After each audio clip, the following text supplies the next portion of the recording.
they're ready to go. Hello, and welcome to Surviving Survival with 3 or 4 members of this Rowbotham Games team. Out of 7. Out of 7. The other guys are working hard, so they can't be here today. Should we jump it on? First off, how many of you developers and how many is just here to see gaming stuff? Developers hands up. Cool. Gamers hands up. See, developers should put hands up as gamers as well. That's your yourself. Okay, so yeah, we are a small team, 7 as Karen said. We all have to wear lots of hats because we're a small team and we've got experience making games across the board. Okay, yeah. So our game, so it's a survival role-playing game, basically. It's called The Black Death and it's dark multiplayer, so I will set in Western Europe during the times of the plagues. And the key thing we wanted to do was we wanted to make a profession-based system, basically. So you become a blacksmith or you become a peasant. And that was the game. We've got a trailer. Can I actually show it?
So yeah, I don't know if you didn't get it from the trailer. Basically, it's a medieval multiplayer survival game.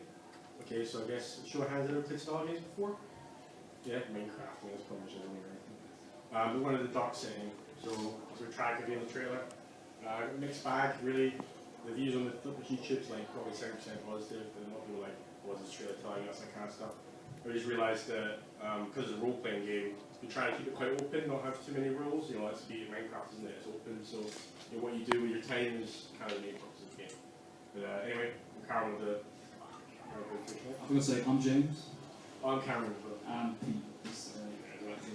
So like the boring stuff. Basically, we didn't have much money to make it. 8 months to actually make the game. Core development time. We've been in early access for 5-6 months now. I think we just hit 6. It's our first title as a team, and we were published by Grim Gaming. So, actually, I'll explain Grim Gaming. Actually, so obviously, if you heard of Grim Gaming, they're one of the biggest like Steam key distributors. They also publish people as well. So they don't just sell the game; they actually work to make trailers and stuff like that. And they were actually the first people that came to us and went, like, your game will actually have worth value. We're just going to make it forever. Yeah, we're just didn't assume that it's going to need to come out and make money. So yeah, so they're only like 6 or 7 titles. Kings of Men's another one they're doing. They're actually publishing the game they sell, which is really great because things work hand in hand, right? So we decided to make a survival game. We got investment, we made a pitch. We wanted to make a survival game because we all play together. But we knew there were a lot of pitfalls with it. So like saturation, there are a lot of survival games. A lot of survival games don't really push past the sort of base mechanics of survival, but a lot tend to stick to it. There are some like Ark that do a fantastic job. You know, they push. You know, their key, their sort of unique selling point is dinosaurs. But a lot kind of stay flat. We knew that it was going to be a large-scale world, so it's going to be hard for a small team to make. There's a lot of issues with survival games and killing you on site, KOS. Multiplayer networking is a complicated thing, so we knew that was going to be issues. Zombies, there's a lot of hatred for zombies, and in a lot of our trailers, people are like, oh, zombies. But we literally thought everyone who was sick in our trailer was a zombie. And in general, there's just a big stigma around early access and survival games because people get burned, like just not games not coming out or kind of dying off in it. If we jump in this. So when we came up with our idea, we wanted to try and make ourselves unique and change it up, and we thought, why nobody's done Black Death, and Black Death and survival seems like hand in hand. It seems like the most perfect fit. So we're like, that's a key thing. Actually, since this presentation has been more than that, it's an expansion for Crusader Kings. Yeah. Yeah, so still extremely untapped. Yeah, it's still untapped. And we wanted to kind of, again, stand out by taking the base mechanics of survival and then joining that with RPG and MMORPG to kind of like give it a bigger base and more to it, more sort of depth. We definitely wanted to avoid zombies because of all the hate. We saw the hate before, and then we were like, okay, so we're just going to stay away from that completely. And in the beginning, we thought to be unique, what is the best thing we do? And we wanted to play a multiplayer Skyrim. So we were like, oh man, I'd love to make a multiplayer Skyrim. But of course, we had to make sure that fit our budget. So we had to find ways that we could do that. So aim high, but then be realistic with what you can achieve. So for example, we planned not to have any fancy cinematics, and I mean stuff that kind of goes with survival genre kind of like ties to this quite well, but no fancy facial animations, you're cutting corners in places where people they expect that not to be in the game anyway. It's usually the greatest cost, right? You have to do mocap, you have to do that kind of stuff. And the tools we use are very cheap to operate, like the texture tools we use. We don't have that crazy Star Citizen, every ship is 100,000 polygons. You go in and out of the ship and all that kind of stuff. So we picked the genre that's technically cheap to make, but at the same time, it's pretty open. So, and we made sure we took inspiration from like all games, which I think is a key thing of just general game design. So it was me and Cameron as drug dealers in Dark RP. If you haven't played Dark RP, you should. Dungeon Lords, where we got a lot of our sort of RPG mechanics, and H1Z1 just like a good survival game. Yeah. So if early access and survival has got some big stigma around it, why did we decide to do it? And there are sort of key reasons. I mean, that everyone says, and it's a large-scale testing. As a team of 7, there's no way we can A, afford, or B, do that ourselves, the amount of people that get to play it. The direct and indirect feedback, so that's feedback from bug reports, like boring stuff like bug reports and Steam reviews, but then also watching, like one of the biggest things is watching people on Twitch, like watching people play on Twitch, where you shout at them and you're like, no, just push E. The amount of times that people are starving, they run past every single berry bush in the game. We're just watching Twitch and he dies to death of starvation. Like, well, it's because the berry bushes are just not noticeable enough. It's a simple testing, it's almost like you're watching them play the game.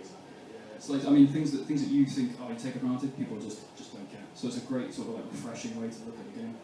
And obviously one that it reduces the financial pressure on the project as well. So if you have money come in, it's not just a constant sieve draining. But the biggest one for us was the ability to have fluid changes, like really big changes in direction. So so we're an RPG primarily, right? So we got item qualities like in Warcraft. You have terrible, sausage, terrific, legendary, turnip, all that kind of stuff. So we've got a good amount of items, like 300 items in the game. But we wanted like a lot more range in terms of the crafting, because survival mechanics has a core. Right, so when people playing the game, they felt like they lacked of content, there wasn't a lot of diversity in terms of items. So we came up with a quality system, which is actually just a number from 0 to 1, and if it's 0.9 it means it's legendary, if it's 0 it means it's terrible, whatever. And this allowed players to actually move around the world more, because they're looking for the better resources. So for instance, if you use the coarse cotton, which is pretty bad, to make a bandage, you're going to feel like crafting chance. So like nice, it kind of builds back into the RPG stuff, but also ties into survival stuff. This is something we just, if it wasn't an early access, we wouldn't have tried. We just noticed people weren't getting enough of the crafting. Because made them craft like amazing bandages, that's great. Yeah, we were trying to be reactive, so we saw where we were lacking. We sat down and we were like, what can we do to change it? We made this. I mean, this was a core change to the game. This isn't a small thing. This took us a lot of work to do, but it worked really well. And then we put that across everything. So our utilities are going to have a quality system. There's a bunch of stuff now that's directly influenced by this action and what basically. Yeah, like we have the AI saying, you have like a lame bandit, he's 0 quality, and you have a hard ass bandit, he's 0.9. So So yeah, like for me, I really wanted to, because I like the art stuff. That's probably my background, but I noticed a lot of survival games go for the sunny location stuff. And if you go sunny location and you don't hit that kind of graphics fidelity of like artists and that, you automatically get panned as some sort of crap copy. So you know, the plague is in a dark way. I don't like saying it because the population died. But it was 100 years of bad weather during the time. So for me, that was just like a really great way of like selling the world. Like everything's smashed in. It's constantly like muddy and all that kind of stuff. And playing Dark Souls, a lot of people playing Dark Souls, I actually quite like that depressive feel. I don't know what it is. I think it's escapism again, just in a really dark way. So this is kind of like our art guide. We're like, yeah, everything has to be muddy, everything has to be kind of grungy. Trying to avoid the browns, so we use like a lot of blues because it's overcast. You know, the clouds are reflecting themselves, that kind of stuff. So that's kind of like our color palette. I mean, this is great for just inspiration in the world. So if we were like, oh, we need a new village, oh well, it's going to be burnt down. We'll put bandits in there to help just gameplay, drive gameplay. So you know, we reference what we know. So yeah, we're based on England. Yeah, we saved a lot of money, like not having to meticulously design every single like pillar and plank and all that kind of stuff. Because you reference it on Google, and the stuff is real. What does it look like overcast? Just like outside. Yeah, we're in Leicester, so yeah. Put it next to me here. So yes, this is literally a comparison between when we first before we went to early access and then like a severe push on the art direction. To the left, like I don't know what that game is. I could be like Holland, like current day. So we want to make sure the player would never forget they're in a medieval setting and it's depressive and they have to survive. We're always pushing them into survival position in the game, right? So obviously the stock stuff helps and all that kind of stuff. Again, that's sort of stuff that drives gameplay. You got AI in the game, and you make sure they're always conveying how depressive the world is, and it just helps sell the atmosphere. Like we always get a lot of comments in the atmosphere. So maybe next thing here. And this helps with NPC placement big time. So like we build cities for the NPC stores. So you can actually buy stuff, buy and sell stuff in the game now, like, just like Skyrim. You buy swords and stuff like that. So we build a blacksmith forge, and that stuff helps sell the game. So before you just have random AI in the middle of a building with a bit of soil on the floor. It doesn't really look like anything. Yeah, we want to do visual storytelling because there isn't a narrative in survival games really. We wanted to try and you can see on the right what's happening. Why is that guy in his default clothes as well? Yeah, but then you look on the left, there's a forge. It just makes sense. You kind of get an idea, and it really helps. I think, especially in the big cities where we try to theme up. We have the arena, we have the marketplace. And we're just trying to build something that you walk in and you instantly know, oh, that's what this is. Because exploration is a feature, and when people want to explore and see these things. And so we did use some procedural is a cool word to use nowadays. Like, my Sky's all procedural, Star Citizen's procedural. So we wanted to use those techniques to help, just because there's only 7 of us in the world, 8 kilometers squared, just help us at the beginning just to vastly paint a wide canvas and then we go and edit it. So for instance, all the mud and water and leaves kind of populate themselves automatically. We don't have to worry too much about that. We're just painting it up. The ground here is messy, and we get that back. The same goes for the whole terrain of the landscape. It's just like auto-generated. What does England look like when it's been rained on for 1,000 years? And then it generates us. Then we can make sure we can always edit it. We can always go back and edit it because there's going to be bugs. So we use procedural to make it fast at the beginning, and then we spend a while tweaking it to our original vision. So Vision couldn't be here today because he's working, but we can film this. Does nobody use Unreal 4? The developers that are here? Okay, cool. So basically, some of the big things we found were always work on your core mechanics, really try and nail them. You could polish them up later, get the core quotes out of it down, and try and just get rid of any problems, because when we launched, we had problems. We'll talk about that later on. Make sure you use the right for the right job. So C++, we do for all our heavy lifting. And then blueprints we use mostly for basically us to be able to design, the guys in the team to be able to design this. C++ is like 10 times faster than blueprints, and sometimes it might seem like it's a great idea to do stuff in blueprints, but generally we found just C++ is just so much faster, and you can find a lot more problems quicker. There are problems with the engine because it's still being developed. In particular, we found problems with sort of Steam's back end.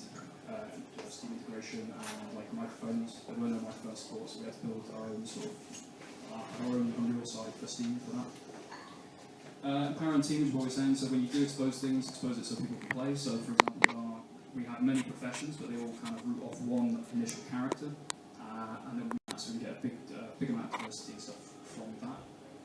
And the beta and the live branch as well, which was key. Yeah, so obviously we're only 7 of us, so we need as many people testing as possible.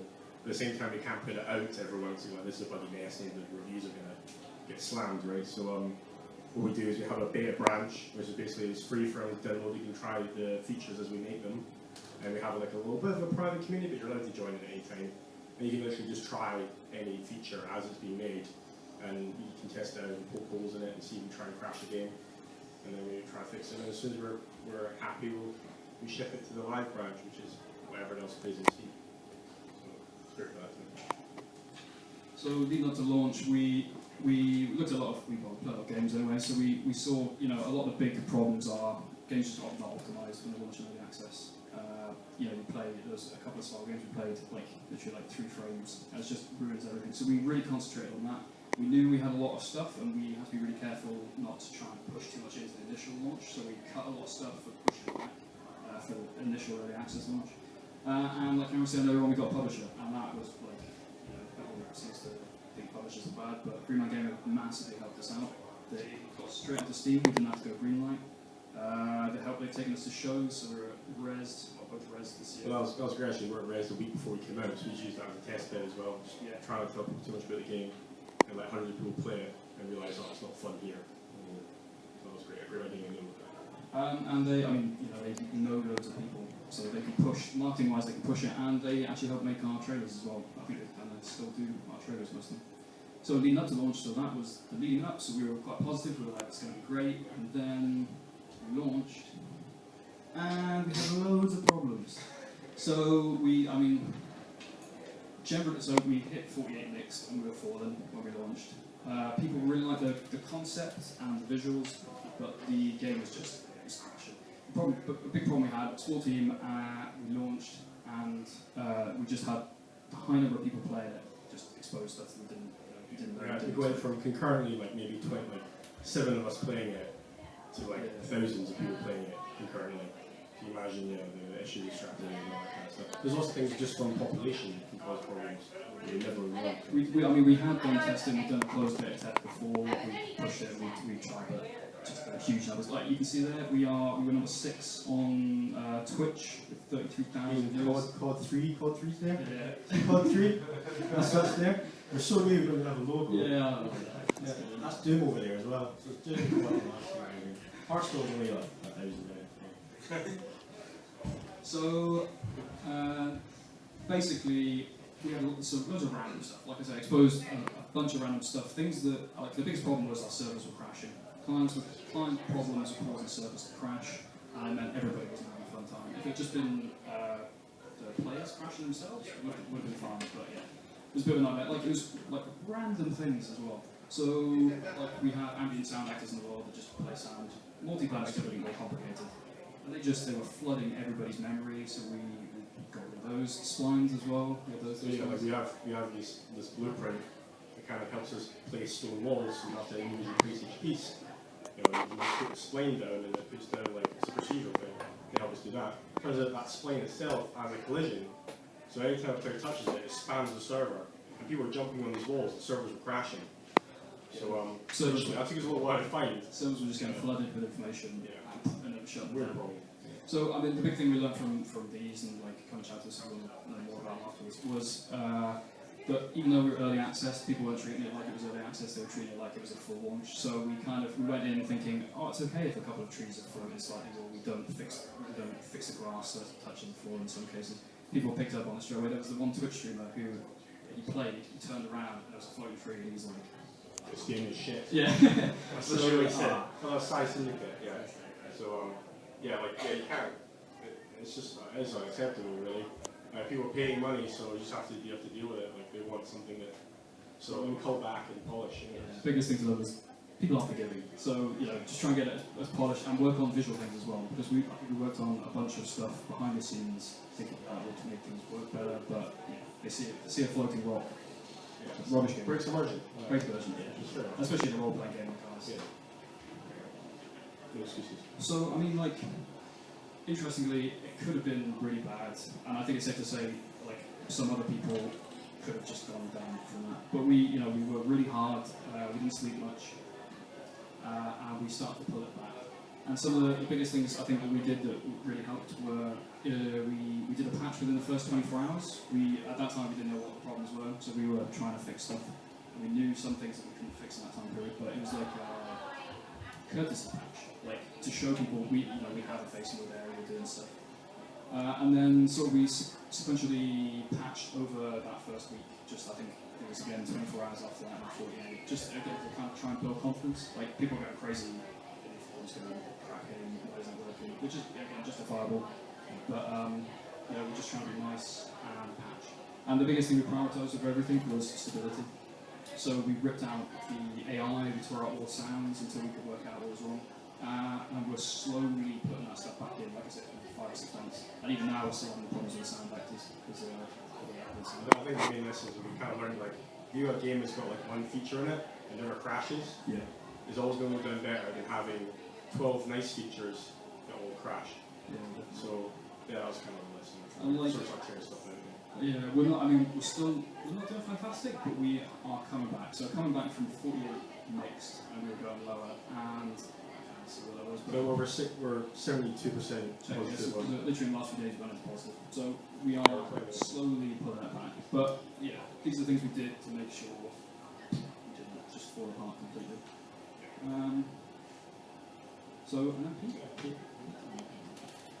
Hello, so I started at Small Impact February of this year, so that was 2 months before April, which was when we went live. And they sort of asked me to join for a sort of production, community sort of role. And so as we, before going into early access, we had to start having community coming in, players coming in, interested in what we were doing, seeing things that Green Man was sort of putting out there about us. So our first sort of point of call was like, right, we need to engage these guys, being friendly, answering any questions, using it as an opportunity to tease people. So people would come in and say, oh, I really want to see a beggar in the game, for example. And we'd say, that's really cool, and then just leave it at that. And, try and sort of hint at what is to come. And yeah, people you start building that core community. And I think when you're building a game like this, any MMO or any sort of ongoing game, is probably a term for that. Having a core community that you can really rely on is amazing. That's your super important bit of what you're doing. They really reacted well as well. As soon as you went and chatted with them, people would be, even if they were slightly angry, as soon as the developer goes there to talk to them, they go a lot more happy. Yeah, you're putting your face to what, like James was saying earlier, with these sort of quick patches we're doing after our early access launch, you're putting your face to what's happening. Because if you go, like, some developers have launched and have problems, and going radio silence is like probably the worst thing you can do.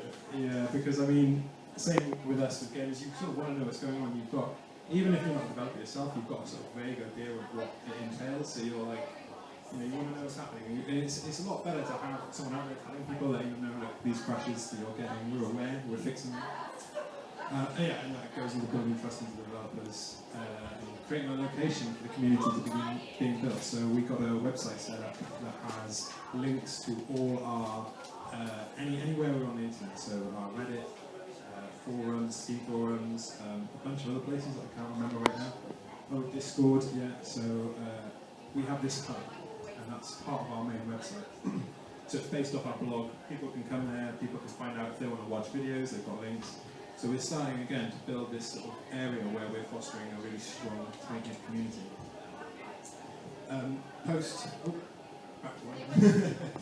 Post early access launch, we started moderating and running forum fires. So we had, like James was saying, we had a pretty bumpy few days when we came out, and people were, justly angry because they just paid £40 or whatever for this game.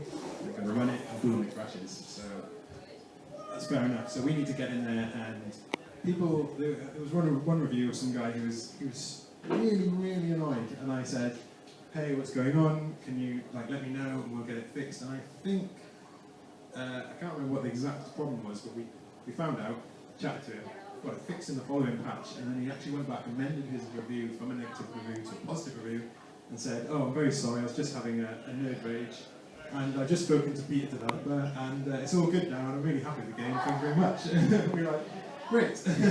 And even if that feels, when you're dealing with like a sea of reviews and players, you're just doing that one review, I think my sort of gut feeling is that still helps. That's a story you can tell other people.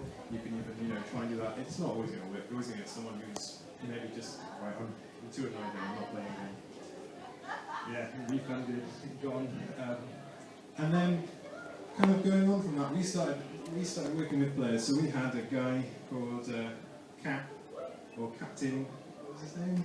Captain. I just know it was Cap. I don't know. Captain Kazloose or something. But we all just called him Cap, and he submitted us a big Excel doc with 50 bugs on. And I was like, wow, this is a lot. You're doing a lot of work there. And he was like, yeah, I just love doing QA. I was like, do you want pay or anything? He was like, well, no, not really. I just like it. So I said, look, if you want any Steam keys, just let us know. We'll give you free keys. And he's like, well, I have one for my girlfriend, and that was it. And I said, well, look, here's a login to our Jira, so you can get onto our bug database and submit us bugs directly. Because the quality of the stuff that he did in this Excel doc was great. And he was like, oh, I'd love that.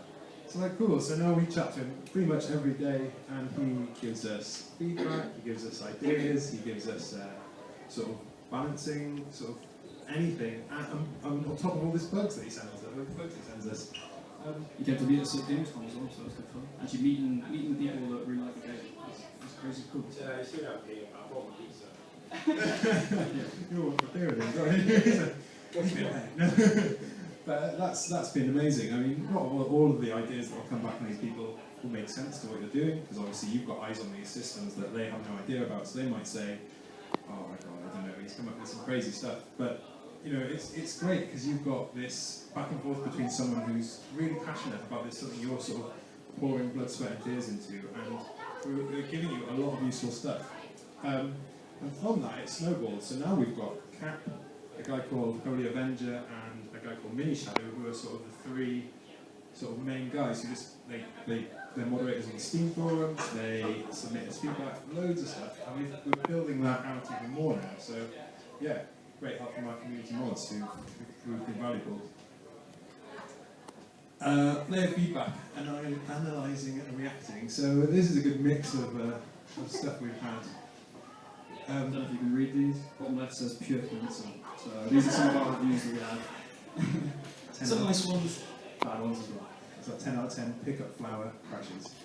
So yeah, it's hard. I mean, it's easy to kind of read stuff and only see the negative, but I think it's super important to at least one or two people in the team to read and look. Because like the 10 out of 10 flower crashes thing, you're like, but actually it's a bug, because it's crashing. Either it's directly linked to that pickup, or it could be something general. So it's, we found a lot of stuff from going through and actually doing this.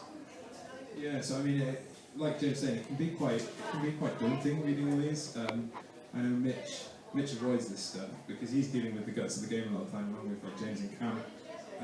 But he's just like, I can't do it. So that's where I came in, and where Emily, who's standing at the back, kind of jumps in. We sort of force ourselves to read these on as regular basis as possible, and read all the horrible stuff. And look, we're sort of looking for this pickup flower crash, because that's so good. We can just send that straight to James and Mitch and Cam, and they can go, boom, we can investigate that and fix that. And then sometimes we can go back and say, hey, really sorry you've had poor experience. I'm sorry that flower is really a bad thing. It does crash games, but we have fixed it now. And if you try it again, it could be better. They might not even reply. They might say, bugger off, I've had enough. But a lot of the time they do come back. So please don't have a few people they've been quite positive that actually, well, we don't know how many haven't done it, but at least a handful of people have changed their review, right? Yeah, so it's been interesting, but yeah, it does work, kind of forcing yourself to go through these, but it can be. I think especially in the early days as well. So I think I went through the very early days. So we had a bug report form. I think I went through about 1,500 bugs just at least in one day, just finding it and just pulling out the stuff, and then direct finding of a lot of problems. So it's definitely been useful, really useful. So if you look past some stuff, it's the best stuff. So, and then analysing stuff, this is all interesting. So everyone says calling the game garbage. It's got 0.9 hours in it, 0.7, 0.3. it tells me at 0.6, it tells me that the early game's bad. Now people are logging in and going, this game's crap. And we literally did one thing where we made where it spawns in a slightly more interesting area, around more interesting stuff. And this stuff starts to disappear. So again, it's just trying to read right through this thumbs down, G and capital letters, and just going, oh, that's actually feedback, and we need to analyse it. So yeah, There's like, yeah, it's more like so much depth in them. Like even like, you know, people say the specs of the PC and you'd be like, oh crap, okay, we need to lower our epic settings or bring our mid down a bit. Cool.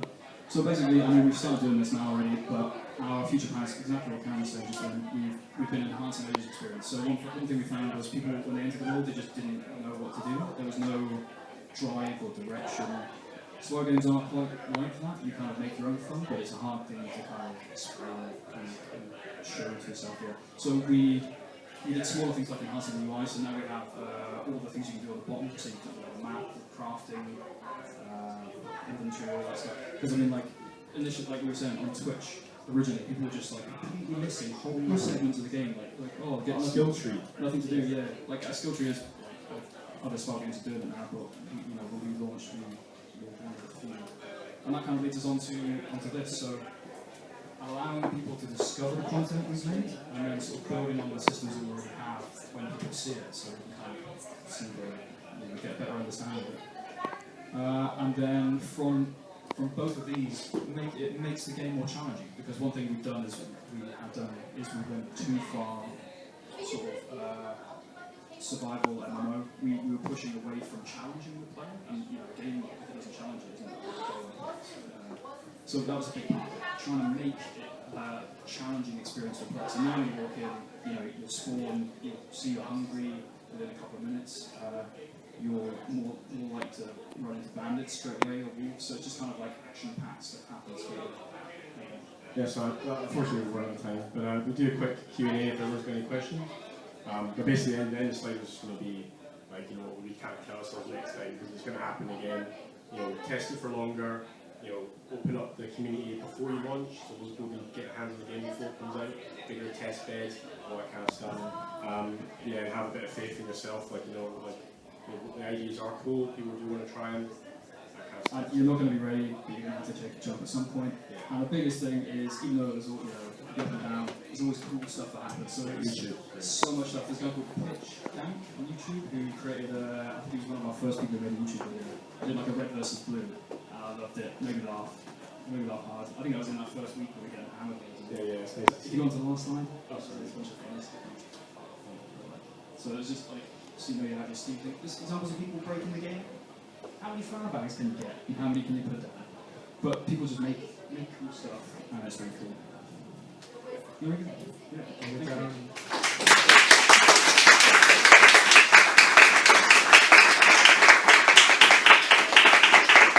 We're down in the Lord Roberts, is it?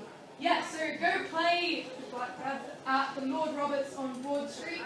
It's part of the Open Arcade, and you guys are here all 4 days, right? Right, yeah. Yeah, so today, tomorrow, Friday, Saturday, go play this game. And visit all the other games in the Open Arcade as well. If you all come chat to us, we'll be around for a while. So. Thank you. Thank you very much.